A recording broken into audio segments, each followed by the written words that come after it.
L'argent est souvent mal compris. Il ne s'agit pas simplement de papier ou de chiffres sur un compte en banque. C'est une énergie, un moyen d'échange qui représente une valeur. Lorsque vous commencez à considérer l'argent comme une forme d'énergie, au même titre que l'amour ou la joie, vous modifiez votre relation avec lui.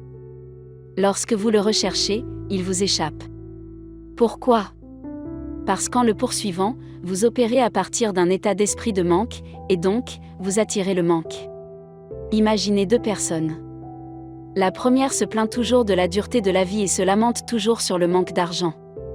En revanche, la deuxième personne éprouve de la gratitude pour ce qu'elle a, est ouverte aux opportunités et croit que l'univers est abondant. Au fil du temps, qui, selon vous, attirera le plus de richesse et d'abondance ? C'est probablement la deuxième personne, car elle s'aligne sur l'énergie de l'abondance. Avant de pouvoir vous aligner sur l'énergie de l'argent et de l'abondance, vous devez reconnaître et croire en votre capacité à attirer l'argent et l'abondance.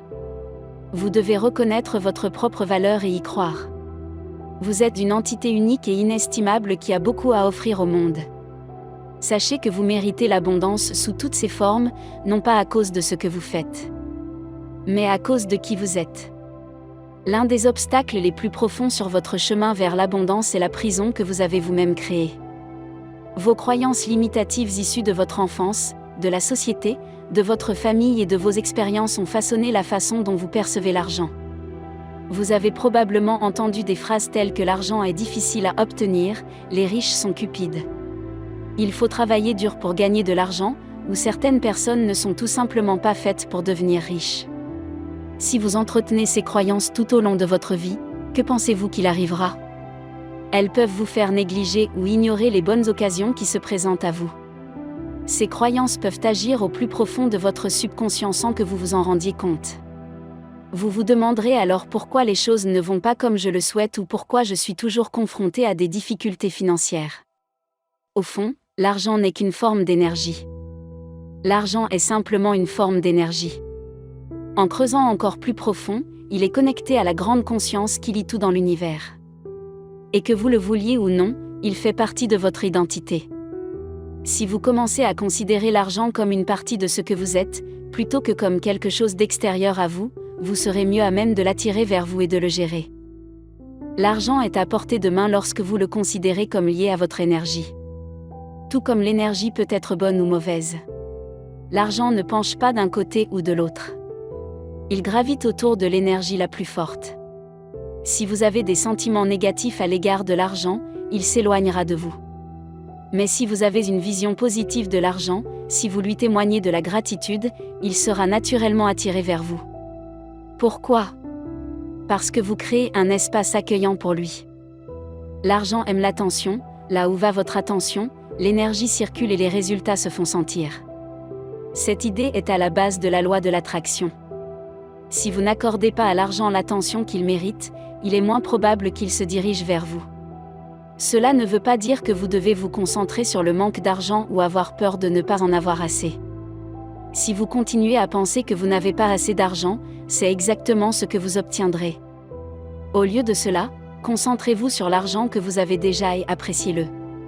Un moyen pratique d'y parvenir est de tenir un budget détaillé régulièrement, par exemple chaque semaine ou chaque mois, et d'y consigner tous vos revenus et toutes vos dépenses. Ce faisant, vous vous alignez non seulement sur la loi de l'attraction, mais cela peut aussi vous aider à fixer et à atteindre des objectifs financiers. En outre, c'est une façon d'exprimer votre reconnaissance. Lorsque vous établissez un budget avec soin, vous montrez que vous appréciez chaque centime, en lui faisant savoir qu'il est important pour vous. Lorsque vous manquez d'argent, vous le considérez souvent comme une source de problèmes. Alors, quand on en a, on a peur de le dépenser, pensant qu'il ne reviendra peut-être pas. Mais n'oubliez pas que l'argent est comme l'énergie. Il est fait pour circuler. Il est naturel qu'il entre et sorte. Si l'énergie restait immobile, elle ne ferait pas son travail. Il en va de même pour l'argent. Si vous hésitez à dépenser, au fond de vous, vous mettez en doute votre capacité à rapporter cet argent. Vous doutez de vos compétences, de votre créativité et de votre capacité à relever des défis, qui n'ont rien à voir avec l'argent lui-même. Pour être satisfait de gagner de l'argent, il faut être satisfait de le dépenser. Gardez à l'esprit que mon intention n'est pas d'encourager les dépenses inconsidérées ou extravagantes. Au contraire, j'encourage les dépenses qui ajoutent de la valeur et contribuent à la réalisation de vos objectifs. Il peut s'agir d'un investissement ou d'une aide aux autres. N'oubliez pas que l'argent n'est pas le but ultime. C'est un outil qui vous permet de vivre des expériences, de grandir et de contribuer. Lorsque vous changez de perspective et voyez l'argent comme un moyen de favoriser l'apprentissage, la liberté, la croissance et la contribution positive, vous vous alignez sur sa vibration énergétique la plus élevée. L'argent veut vous atteindre. Êtes-vous prêt à l'accueillir ? Il peut sembler étrange que l'argent soit désireux de faire partie de votre vie. Il souhaite répondre à vos besoins et à vos souhaits. Mais seulement si vous voulez sincèrement l'inviter. Lorsque vous abordez l'argent avec anxiété ou désespoir, vous donnez involontairement l'impression d'avoir peur ou de le placer sur un piédestal au-dessus de vous. En réalité, l'argent est une extension de votre énergie, qui attend que vous l'accueilliez avec confiance. Ce n'est pas parce que vous êtes confronté à des contraintes financières aujourd'hui qu'il en sera de même demain. Vivre dans la peur constante ne fait que renforcer votre situation actuelle, perpétuant ainsi le cycle de la pénurie. À l'inverse, adopter une mentalité d'abondance, c'est comprendre le cycle du don et du contre-don.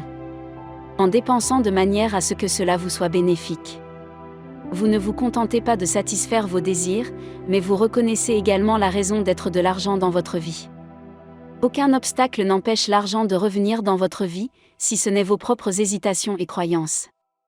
Ainsi, la prochaine fois que vous penserez à l'argent, rappelez-vous qu'il cherche à faire partie de votre vie.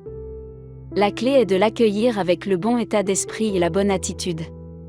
Comment accueillir l'argent comme une énergie sans barrière, accepter l'argent comme une partie intrinsèque de votre essence, et non comme un étranger ou un ennemi à l'énergie surpuissante. Votre véritable lien avec l'argent ne commence pas avec votre travail ou vos transactions dans le monde tangible. Elle commence au plus profond de vous, là où vous façonnez la dynamique fondamentale de votre lien avec l'argent. Tout comme vos relations avec les gens ou même avec les objets. Ce lien se nourrit de confiance et de dialogue ouvert. Il est essentiel de comprendre que l'argent n'est pas seulement une monnaie physique, un chèque ou une carte de crédit. C'est un support énergétique que vous pouvez attirer ou repousser en fonction de l'énergie que vous émettez à son égard. Une fois que vous avez compris cela, il est plus facile de manifester et de s'aligner sur l'énergie de l'argent et de l'abondance. J'espère que vous aimerez cette vidéo autant que j'ai aimé la faire. J'apprécierais beaucoup que vous partagiez et commentiez vos pensées. J'espère que vous aurez une vie prospère et heureuse. Que le Dieu divin vous bénisse abondamment. Je vous souhaite une merveilleuse journée.